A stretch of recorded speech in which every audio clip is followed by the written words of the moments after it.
Jetta MK5, tá pensando em comprar um carro desse, mas está na dúvida se é uma boa opção de compra, se a manutenção vai caber no seu orçamento? Então vem comigo que nesse vídeo eu vou trazer uma análise completa de todos os custos envolvendo a compra e a manutenção de um carro desse. Vamos falar aqui de documentação, seguro, cesta de peças completa, lista de equipamentos, parte mecânica, consumo, pontos positivos, negativos, detalhes técnicos, tudo na ponta da caneta. Então se já gostou do tema, não esquece de deixar aquele like no começo do vídeo para fortalecer o canal. Se inscreva se ainda não for inscrito. Eu sou o Paulo Silva e esse é o Bate-Papo Automotivo.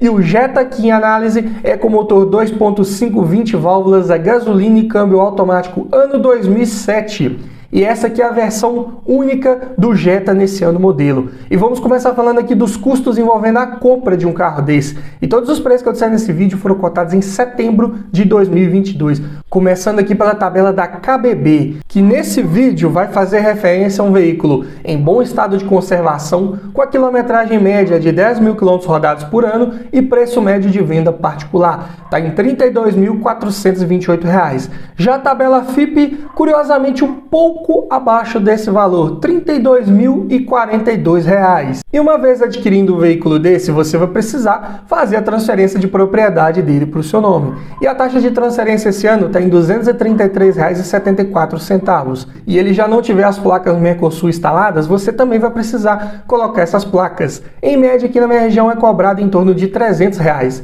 Então, já no ato da compra, considerando aqui tabela KBB, que está um pouco acima da FIPE, você vai desembolsar para adquirir um carro desse R$ 32.961,74. Vamos arredondar, separe aí uns R$ 33 mil para adquirir um carro desse em estado de conservação condizente com o ano, com a quilometragem que esse carro pode ter, e já levar para sua garagem com toda a parte burocrática resolvida e o veículo no seu nome. Mas falando agora em custos envolvendo documentação, começando aqui pelo IPVA, que aqui em Minas é recolhido aproximadamente 4% sobre o valor de tabela FIPE. Porém, esse ano, excepcionalmente aqui no meu estado, não foi recolhido sobre o valor de 2022, e sim sobre o valor de 2021. Isso foi uma medida excepcional aqui do governo de Minas Gerais. Então peguei o valor de tabela aqui de janeiro de 2021. Desse carro na época estava em R$ 26.667. 4% desse valor vai ficar em R$ 1.066,68 o IPVA. Também você vai precisar pagar a taxa de licenciamento. Esse ano aqui também no meu estado foi cobrado o valor de R$ 135,95. Assim como um seguro, que é bem importante e interessante você cogitar fazer para um carro desse, né? Porém, o seguro aqui tem um detalhe. É um carro com mais de 10 anos de uso, é um carro de peças de acabamentos cara, é um carro com alto índice de roubo, então não vai ser muito fácil fazer um seguro para esse carro. Eu digo que talvez seja mais fácil você conseguir aí com uma seguradora na modalidade de cooperativa. Se for o caso, em média aqui na minha região é cobrado em torno de R$ 120 por mês, o que dá R$ 1.440 por ano. Mas tenha em mente que esse valor pode ser bem maior dependendo da região que você mora, dependendo da sua idade, do uso que você faz desse carro. Para cada realidade, o valor aqui de seguro pode mudar, algo para ficar atento. Mas falando aqui em depreciação, peguei o valor desse carro cotado há exatamente 3 anos atrás, ou seja, em setembro de 2019, estava em R$ 28.305. Diminuindo do valor de tabela atual e dividindo por 3, esse carro teve uma inflação média por ano nos últimos 3 anos de R$ 1.245,67. Em percentual dá 3,89%. É um percentual até razoável se formos considerar a categoria desse carro. Na época, ele era considerado sedã grande, ele estava acima do Bora. Então eu diria que, em números, teve uma inflação razoável. Porém, você tem que considerar que não é um carro fácil de revender. Mesmo em números aqui, ele tendo subido de preço, como praticamente todos os carros do mercado brasileiro, é um carro que lá na frente, se os valores de veículos continuarem a caindo como começou aí nos últimos meses, você pode perder um pouco mais de grana com ele comparado com outros veículos. E também é um carro um pouco mais difícil de revender, com certeza. Mas, somando aqui todos os custos envolvendo documentação, seguro e descontando essa inflação que ele teve no seu preço, é um carro que vai te custar por ano R$ 1.396,96. Isso por mês dá R$ 116,41. Repetindo, se os preços continuarem a caindo e você comprando um carro desse agora, lá na frente você vai ter uma desvalorização. Então, essa desvalorização você vai ter que somar aos custos de documentação e seguro para você saber, de fato, quanto aquele carro realmente vai te custar por ano. Provavelmente pode ser um pouco mais do que esse valor que apareceu para você. Mas vamos falar agora em custos envolvendo manutenção. Uma das grandes dúvidas de quem está querendo pegar um carro desse, será que é caro? Será que é barato as peças para ele? Vamos ver tudo isso agora, mas antes eu tenho um recado para você. Tá olhando um carro para comprar, mas está na dúvida se é um bom carro, se ele foi bem cuidado, se já foi batido, quer aprender a avaliar um carro em detalhes para você não errar na próxima compra? Para isso, eu desenvolvi um e-book completinho com mais de 280 itens do que você precisa avaliar em um carro e o que você precisa observar para cada um desses itens, para você fazer uma análise mais criteriosa e não esquecer nada na hora da avaliação. Então esse e-book vem para te trazer muito mais conhecimento sobre como avaliar um carro e aumentar muito as suas chances de levar um excelente veículo para sua garagem. Link na descrição. E começando aqui pelo kit de pastilhas de freio dianteiras da Cobrec com sensor de desgaste, vão ficar em R$ 301. Já o par de discos de freio dianteiros da Fremax vão ficar em R$ 438. Kit de velas da NGK, aqui são 5 velas, né? Estamos falando de um motor 5 cilindros. Vão ficar em R$ 431. Já os pneus são nas medidas 205, 55, 16. Coteus Michelin Primacy 4 vão ficar em R$ 1.916 os 4 pneus. Óleo de motor. A especificação aqui da Volkswagen é a norma VW50200. Para você entender melhor sobre essas normas VW, costuma ser um pouco complicado no início ali para saber qual óleo correto utilizar. Fiz um vídeo completo, vou deixar aqui em cima para você assistir ao final. Mas aqui esse motor, ele pega exatamente 6 litros com a troca do filtro. Então, cotei aqui 6 litros de um Shell Max Performance 100% sintético API SN na viscosidade 5W40 e que atende à norma VW50200. Vão ficar em R$ 270 esses 6 litros. Já aqui falando em correia de acessórios, esse motor utiliza 2. E eu cotei ambas aqui da Gates, vão ficar em R$ 116. E aqui é o preço só das correias, não tem tensores inclusos. E esse motor, né, o EA855, vou falar mais em detalhes sobre ele mais à frente nesse vídeo. Ele utiliza corrente de distribuição, que não é um item de troca periódica preventiva. Nem vou colocar no somatório final de peças, mas vou colocar o valor aqui na lista a título de curiosidade, para você saber ali, né, se eventualmente uma hora precisar fazer essa substituição, ter em mente quanto vai gastar. Cotei um kit aqui da Frontier, vai ficar em R$ 1.906 e ele é composto por 2 correntes, 4 guias e 2 tensores. Falando agora em filtros, cotei aqui todos da Manfilter, começando pelo filtro de ar do motor, R$ 104. Filtro de óleo, R$ 61 e aqui ele é um refil e já vem com o O-ring incluso. Além disso, tem o filtro de combustível a R$ 200, é um pouco mais caro porque ele é de metal. E o filtro do ar-condicionado a R$ 51. Aqui, considerando o filtro de ar do motor, achei um pouco caro, né? Com certeza está um pouco acima aí da média. E o filtro de combustível também bem mais caro. Logicamente ele tem uma durabilidade maior, porém ainda assim está com um preço bem elevado quando você for precisar trocá-lo. Falando agora em amortecedores, cotei os 4 aqui da Kayaba, modelo XLG, pressurizados a gás. Vão ficar em R$ 1.773. Aqui estamos falando de um sedã grande, porte maior, um carro de mais de 1.400 kg, vou falar do peso dele mais à frente no vídeo também. Então, os amortecedores têm que ser mais bem dimensionados, consequentemente vão ser um pouco mais caros também. E como é um carro de transmissão automática, vamos falar aqui da troca do fluido do câmbio. A especificação aqui da Volkswagen com relação ao óleo é a VW G052990 ou G055025. E um óleo aqui que eu encontrei que atende a essa norma é o Febi Bilstein, código 29934. E esse câmbio tem a capacidade para 8 litros de fluido. considerando a troca completa. Então cotei 8 litros aqui desse Febi Bilstein. E juntamente com esse óleo também cotei um filtro da JDS e uma junta de vedação, porque de nada adianta você trocar o óleo, colocar o óleo novo e continuar com o filtro velho, né? E para fazer a substituição, uma vez que você vai precisar retirar ali o cárter do câmbio, consequentemente vai precisar colocar uma junta nova também. Então esse kit de 8 litros de óleo mais filtro e junta vão ficar em R$ 945, considerando aqui a tecnologia empregada nessa transmissão, considerando a quantidade de óleo, está um preço até razoável também comparado com outros veículos que eu já fiz esse levantamento de preços aqui no canal. Então, somando a cesta de peças de trocas periódicas preventivas do Jetta 2007, vai ficar em R$ 6.606. E quais foram os vilões aqui dessa manutenção, né? Filtro de combustível, bem acima aí da média. Óleo de motor acabou ficando um pouco mais caro, porque é um motor que pega maior quantidade de óleo, pega 6 litros. Amortecedores também ali quase batendo os R$ 1.800.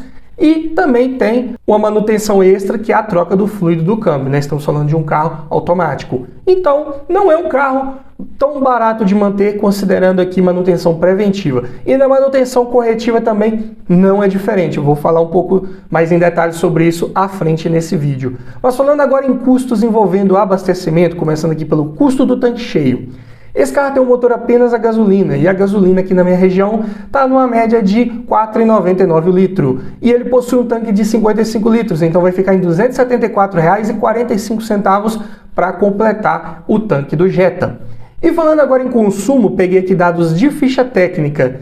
Na cidade, esse carro faz 8,3 km por litro. Já na estrada, 9,7. Motor 5 cilindros, câmbio automático, carro pesado, não tem como fazer uma média boa aí de consumo. Dependendo da sua forma de guiar, talvez você consiga ali seus 10,5, 11, dependendo ali do trânsito também, mas em média não vai passar muito disso, infelizmente.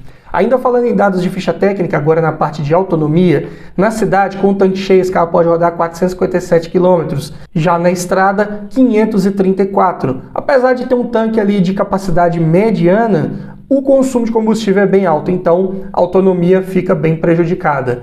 Falando agora em lista de equipamentos, que é um dos grandes pontos positivos desse carro.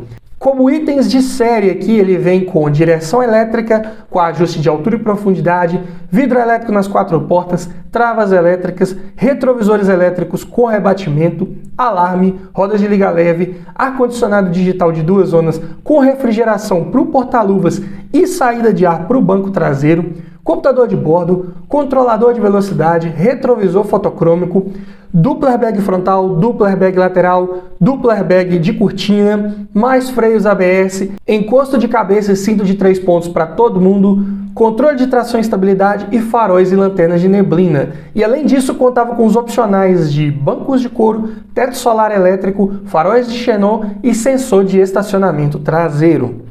E na parte de som, em conectividade, já tem um sistema com CD, USB, leitor de cartão de memória, Bluetooth e comandos no volante. Estou falando aqui de um carro 2007, então muito bem equipado, bem completinho aqui, com certeza. Agora falando em parte mecânica, né, também um dos grandes pontos de dúvida de quem está querendo pegar um carro desse.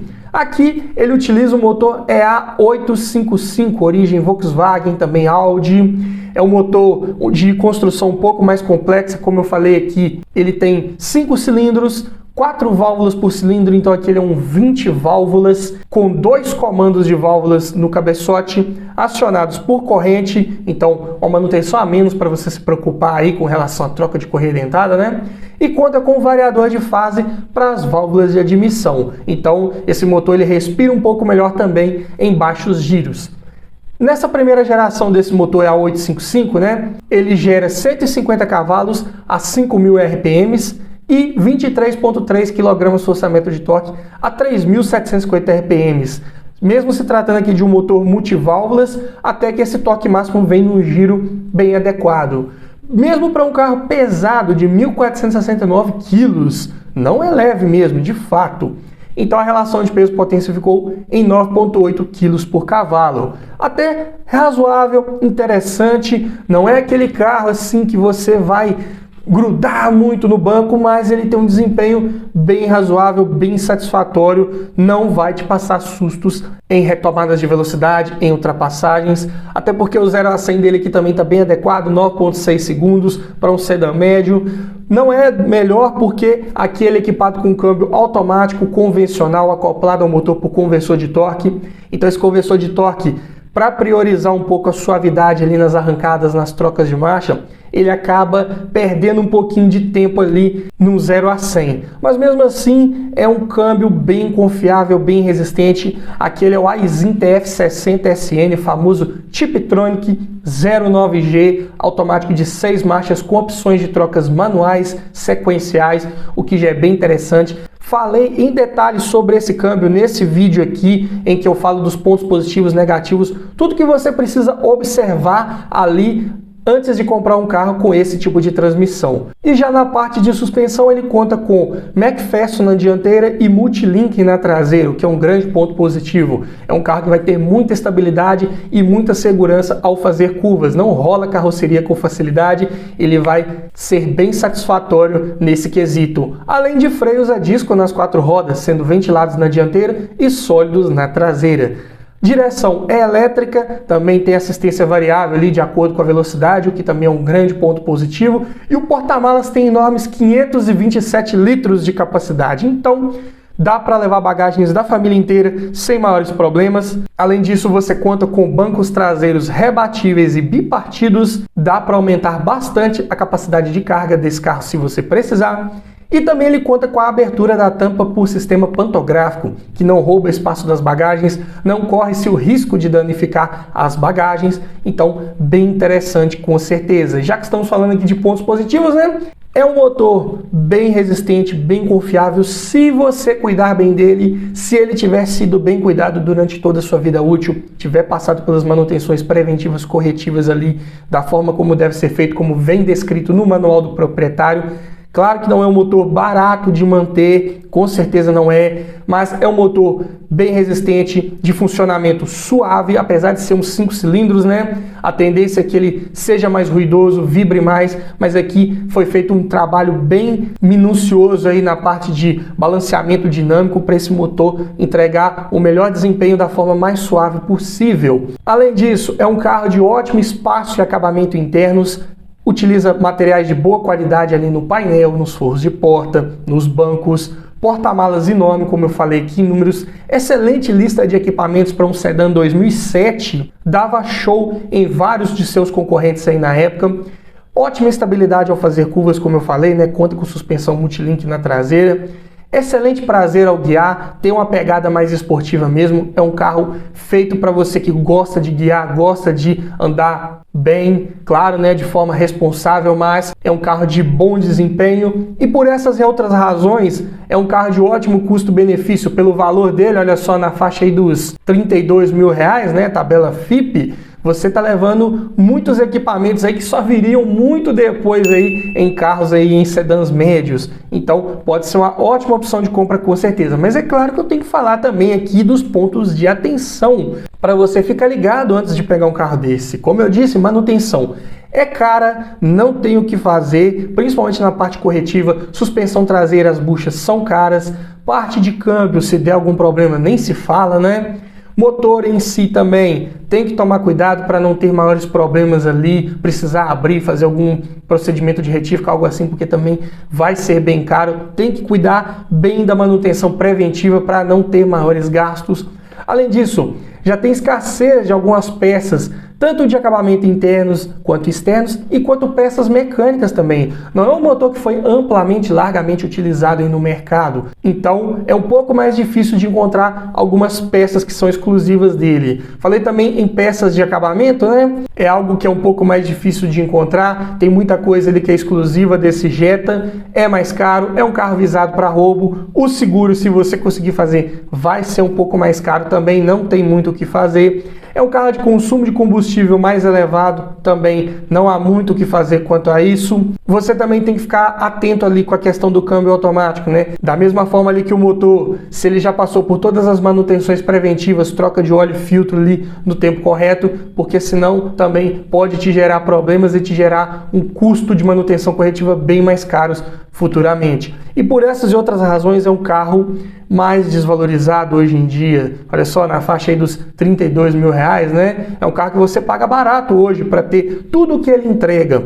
Porém, quando for revendê-lo, provavelmente vai perder um pouco mais de grana. Não é um carro que você anunciou e vendeu, tem que ser alguém que curte esse tipo de carro aí, de melhor desempenho, carro de porte maior, sedã maior e que consequentemente tem uma manutenção mais cara, então tem que ter um pouco mais de paciência quando for revendê-lo. Mas me diga você, frente a toda essa análise feita aí do Jetta de quinta geração, você levaria um carro desse para sua garagem? Deixe nos comentários, quero ouvir a sua opinião. E se você gostou desse tipo de vídeo, eu te convido a assistir ao final a playlist que eu vou deixar aqui, olha, com vários vídeos nesse formato. Tá na dúvida entre um Jetta, um Fusion, talvez um sedã um pouco menor, um Corolla, um Civic, não sei. Lá já tem o vídeo que você precisa assistir para acabar de tirar suas dúvidas e levar o melhor carro para sua garagem. Então vai lá, dá uma olhada que tá legal e tá bacana. E é isso aí. Obrigado por assistir, aquele abraço e até o próximo vídeo.